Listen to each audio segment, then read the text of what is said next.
ജലവൈദ്യുത പദ്ധതി. ഇടുക്കി ജില്ലയിലെ ചെങ്കുളം, പന്നിയാർ ജലവൈദ്യുത പദ്ധതികളിലെയും മുതിരപ്പുഴയിലെയും ജലം ഉപയോഗിച്ചാണ് വൈദ്യുതി ഉൽപ്പാദിപ്പിക്കുന്നത്.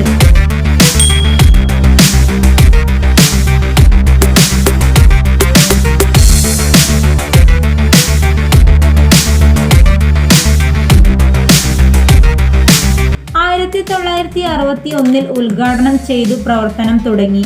പ്രതിവർഷം 237 ദശലക്ഷം യൂണിറ്റ് വൈദ്യുതി ഉൽപ്പാദിപ്പിക്കാൻ ശേഷിയുള്ള കേരള സ്റ്റേറ്റ് ഇലക്ട്രിസിറ്റി ബോർഡിന്റെ ജലവൈദ്യുത പദ്ധതിയാണ് നേര്യമംഗലം ജലവൈദ്യുത പദ്ധതി.